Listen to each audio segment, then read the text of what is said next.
Hello friends, welcome to our channel. நாம் இன்றைக்கி பார்க்க போகிறது உங்கள் எல்லாத்துக்கும் பயன்படக்கூடிய ஒரு அருமையான சமையல் குறிப்பு. அதாவது பார்த்திங்கன்னா, எனக்கு மட்டும் இல்லை, நம்ம எல்லாத்துக்குமே இந்த பிரச்சனை இருக்கும். மட்டன் நம்ம எவ்வளோ தான் குக் பண்ணாலும் சில நேரம் அது வேகவே வேகாது. ஒரு 7 விசில் வச்சா கூட ஓப்பன் பண்ணி பார்த்தா அப்படியே கெட்டியாக இருக்கும். இப்போ அந்த மாதிரி கெட்டியாக இருக்கனால என்ன ஆகும்னா, நம்ம சமைக்கிற சாப்பாடு ஒரு ருசியே இல்லாமல் இருக்கும். எந்த சாப்பாடு செஞ்சாலும் அது முழுமையாக ஓரளவுக்கு வெந்திருந்தால் மட்டும்தான் அதோட டேஸ்ட் இருக்கும்.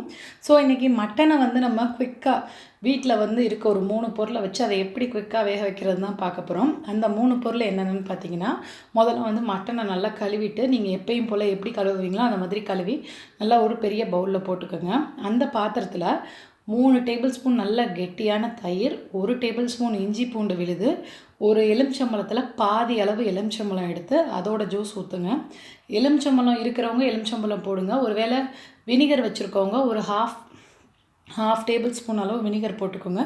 வினிகர் இல்லாதவங்க, இல்லை என்கிட்ட வினிகர் இல்லை அப்படின்னா நீங்கள் எலுமிச்சம்பழமே சேர்த்துக்கலாம். நான் எலுமிச்சம்பழம் தான் பெரும்பாலும் சேர்த்து மட்டனை குக் பண்ணுவேன்.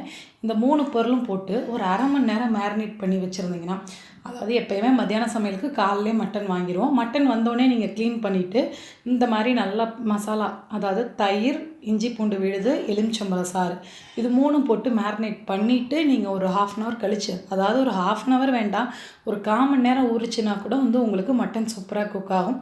இந்த குறிப்பு பிடிச்சிருந்தா கட்டாயம் லைக் பண்ணுங்கள். இது முழுக்க தெரியாதவங்களுக்காக தான் இன்னும் நிறையா குறிப்புகள் வந்துட்டுருக்கு. பட் சப்ஸ்கிரைப் பண்ணிக்கோங்க. தேங்க்யூ.